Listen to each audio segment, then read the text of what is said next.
Hello and welcome again. I'm Catherine Young, and this is our channel, Our Courage to Heal podcast. Before we begin, let me just say this. I'm not a professional healer and I cannot diagnose. I'm just another person who has been wounded but guided to receive healing. And now I'm here to share my story with you so that hopefully you too can find your courage to heal and stay on the healing journey. Now, let's begin.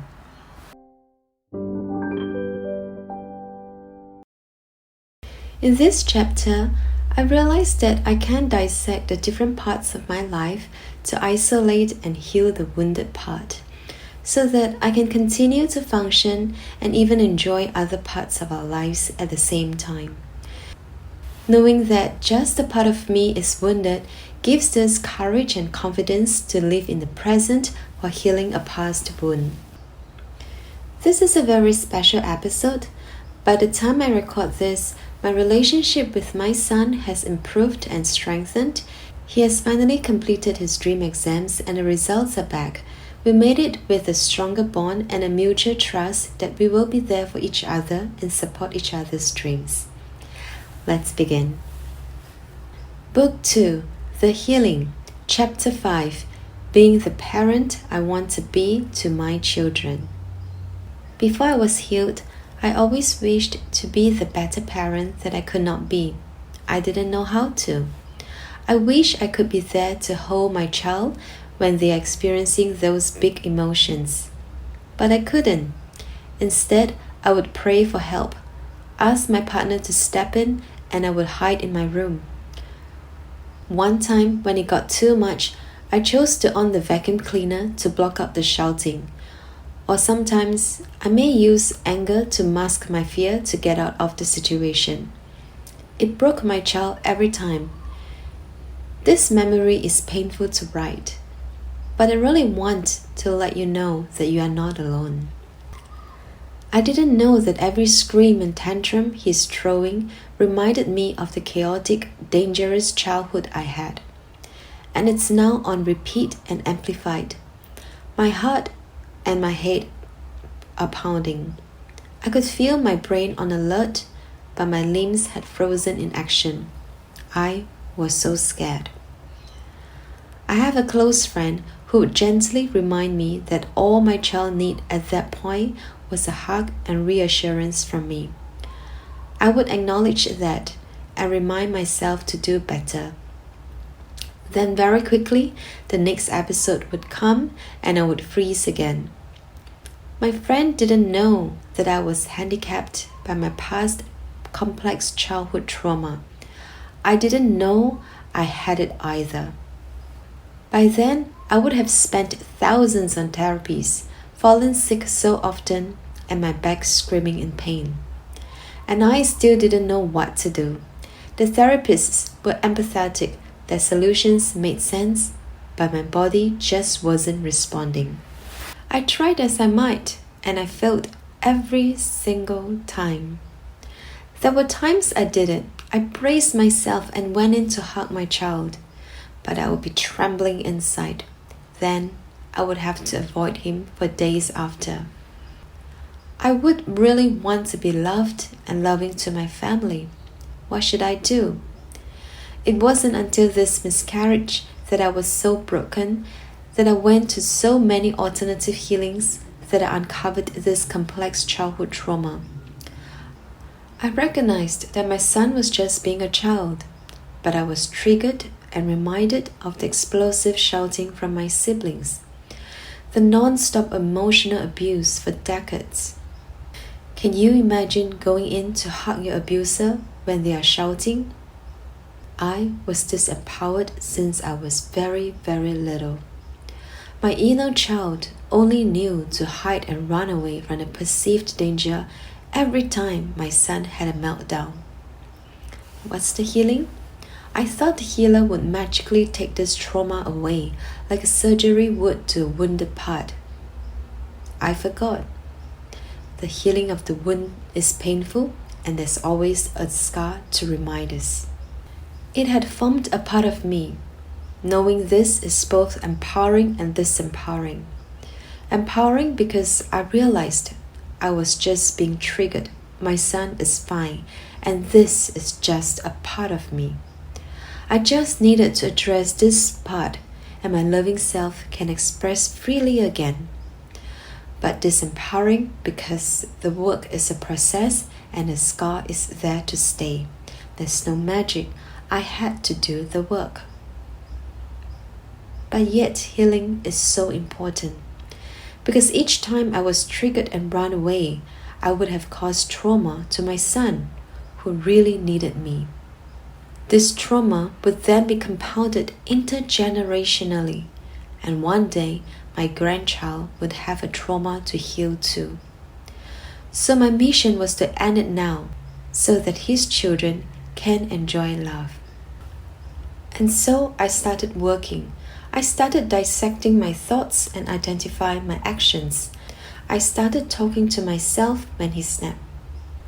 I verbally identified my actions, the causes, and then slowly I was able to open the door, much earlier than before. During this period, I was also led to learn about the Chimp paradox by world-acclaimed consultant psychiatrist Prof. Steve Peters, and realized I had to work with my inner child. I had to work on it. You see, healers can only give us the tools. We have to choose to work on it. The actual healing has to come from within. And all this can be done without judgments, without timeline, without harsh inner criticisms, without fear. Instead, with self-love, self-care, acknowledgement, and perseverance, I kept working on this. And just like that, I got better. In fact, we braced through the season safely when my child was taking his elementary school living exams. On the emotional part, I was able to support him, his dream to take on his optional exam, and he felt loved, understood, and supported. It was my exam too. It was our big test, and we both passed with flying colors on the day of the exam. I held his nervous hands and I told him to pass all his stress to me, and I'll carry it for him that day. He just needs to focus on his test and enjoy himself. This experience is so powerful because not only can I be a better parent, I also know that behind every negative is a painful story that I can overcome slowly with love and acknowledgement. The question to ask is, why am I feeling this way? Which memory caused this? How has my situation changed? How can I make it better for myself with kindness and go gently? It takes time, but it can be done. Is it done now? Today, I am an improved version of myself, and I'm still improving. It's a journey. It's a healing process, and it takes time, repeat reassurance, and willingness to continue the work. Some challenges are easier to overcome and takes a mindset shift. Some challenges seemed overcome may one day be triggered unknowingly. It's a process to uncover and heal the hidden wounds accumulated. Sometimes it can come as a shock, and that's okay. We are safe now. Acknowledge that those were history, and we can work on it through a step at a time. Our experience in life is not a punishment. The greatest struggles are the pathways to our potentials. Our compassionate heart will learn and amplify in our ability to empathize, love, and spread kindness. Yes, we did experience the struggles. Yes, they were challenging. But, if any at all, shouldn't we make the best of the situation and learn the most out of it to create our better tomorrow? Of course, we can choose to stay where we were and continue to live in our emotional turmoil. It's our free will after all. But I wish you would consider the better health we can enjoy when we let go of what has been. Think of the excitement of the next chapter in life when we choose to embrace our human experience.